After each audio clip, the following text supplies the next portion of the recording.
कौन कहाँ लड़ेगा ये हमारे वहाँ जो संगठन है वो तैयार करता है।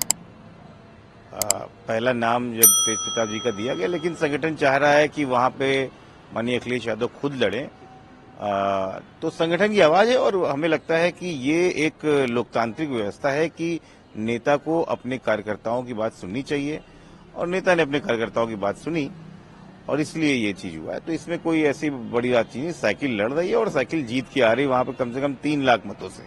तो भारतीय जनता पार्टी अपने आप को बचाए, क्योंकि हमारा शीर्ष नेतृत्व वहां पे खड़ा हुआ है और हम लोग बहुत पहले से वहां पे मजबूत हैं। क्योंकि जिस तरह से पहले तेज प्रताप यादव जी को टिकट दिया गया, या ये बात कही जा रही है कि परिवार के 5 लोगों को टिकट दे दिया गया था, तो भारतीय जनता पार्टी कहीं ना कहीं निशाना साध रही, कह रही है कि पीडीए का जो अखिलेश यादव जी का नारा है वो परिवार डेवलपमेंट अथॉरिटी है। देखिए, जिनके घर शीशे के होते हैं वो दूसरों के घरों में पत्थर नहीं मारा करते हैं। तो परिवार की बातें हमसे ना करें भारतीय जनता पार्टी। कितने परिवार हैं उनके वहां वो सब लोग जानते हैं। रही बात समाजवादी पार्टी की, समाजवादी पार्टी विनेबिलिटी ढूंढती है और विनेबिलिटी जहां पर होगी वहां पे उसको लड़ाएगी, चाहे वो जिस परिवार का हो, चाहे जो कैंडिडेट हो। क्या वो पहले से सांसद नहीं रहे हैं या घर से लाके किसी को बैठा दिया गया है? वो लोग कार्यकर्ता की तरह काम कर रहे हैं। वहां पे जन भावनाएं उनके साथ में खड़ी हुई है, इसलिए वहां पे लड़ रहे हैं। कोई इस बात की बात नहीं है। समाजवादी पार्टी से असल में बात है, भारतीय जनता पार्टी गई घबरा। पहले चरण के जो चुनावों से बदलाव दिख रहा है, जो अंडरकरंट दिख रही है, उससे भारतीय जनता पार्टी तिलमिला रही है।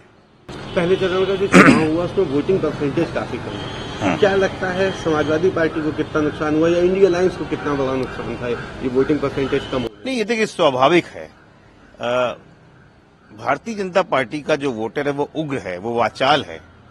लेकिन जो इंडिया गठबंधन का जो वोटर है वो साइलेंट है। वो इंडिया गठबंधन का वोटर जो है वो आपको वोट हर समय करता है, लेकिन भारतीय जनता पार्टी के वोटर्स के अंदर निराशा बहुत है। और उस निराशा की वजह से, क्योंकि लगातार 10 साल से बेरोजगारी, महंगाई की बात ना करके इधर उधर की बात करना, इससे वो बिल्कुल डिप्रेशन में चला गया और उसने वोट नहीं किया है। और ये हवा तो आपको खुद पता चल रही है कि लोग कितना नाराज हैं। इसलिए इंडिया गठबंधन अपनी सरकार बनाने जा रही है 4 जून को। आप लोग भी रहिएगा, एक भव्य सरकार बनेगी 4 जून को। कुछ ऐसा ही दावा भारतीय जनता पार्टी भी करती है कि उत्तर प्रदेश में 80 के 80 और देश में 412। तो भारतीय जनता पार्टी खुद जानती है कि 80 में 80 कब लाए थे। हम मानते हैं कि जब इनकी लहर थी तब तो ला नहीं पाए, और आज क्या है वो तो आपके सामने खुद ही पता है। इसमें बहुत ज्यादा बोलने की जरूरत नहीं है। ये सब जुमले हैं, ये सब रैलियों में बोलने के लिए होते हैं। इनका वास्तविकता से कोई मतलब नहीं है। भारतीय जनता पार्टी एक और हमेशा एक बात कहती है, और वो चीज अभी फिर दोबारा सामने आई कि बार बार समाजवादी पार्टी प्रत्याशियों को लेकर के ही चीजों पे अपनी अटल नहीं हो पा रही है। कुछ इसी तरह जैसे कन्नौज में हुआ तेज प्रताप यादव को टिकट देने के बाद फिर अखिलेश यादव स्वयं वहां से लड़ रहे हैं। तो क्या वजह रहती है कि चीजें में बदलाव सकती है? नहीं, देखिए ये गलत बात है।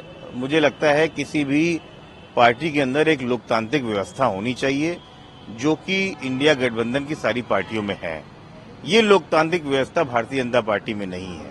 वो एक सिरे से एक राजनीति खत्म कर देते हैं, बिना कुछ सवाल, बिना के जवाब किए हुए, और किसी को मौका भी नहीं देते हैं कि ये क्यों हुआ।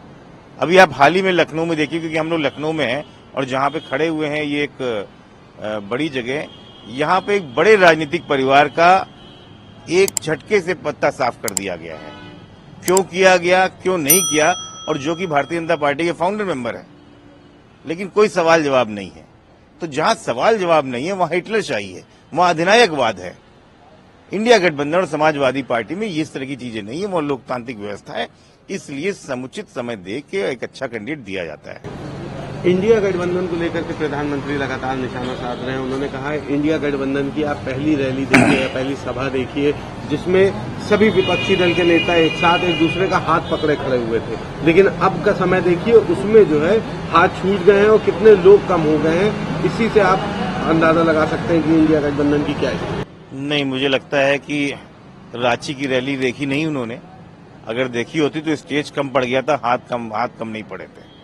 देखिए, दुनिया देख रही है कि जो लोग इस तरीके की बातें कर रहे हैं, जो लोग मुद्दों से भटकाने की बात कर रहे हैं, जो इस 140 करोड़ की जनता का नब्ज समझने की बात नहीं कर रहे हैं और इधर उधर की बात कर रहे हैं। आप देखिए आजकल कहां से कहां डिबेट को लेके जा रहे हैं। कोई मंगलसूत्र की बात कर रहा है, कोई शरिया कानून की बात कर रहा है, लेकिन बेरोजगारी की बात नहीं कर रहे, महंगाई की बात नहीं कर रहे हैं, पेट्रोल डीजल की बात नहीं कर रहे हैं, इन युवाओं की बात नहीं कर रहे हैं। अगली सरकारें इन्हीं के लिए हैं। भारतीय जनता पार्टी अपना लाइन और लेंथ खो चुकी है। शरिया कानून की आपने बात करी, मुख्यमंत्री योगी आदित्यनाथ ने ही ये बयान दिया। उन्होंने कहा है कि कांग्रेस जो है वो शरिया कानून लाना चाहती है। संविधान खतरे में अब मैं सम्मानित मुख्यमंत्री के ऊपर टिप्पणी नहीं करना चाहूंगा, लेकिन अंततोगत्वा आप अपनी उसी लाइन लेंथ पे आ गए जिस लाइन लेंथ पे आप चुनाव लड़ाना चाहते हैं।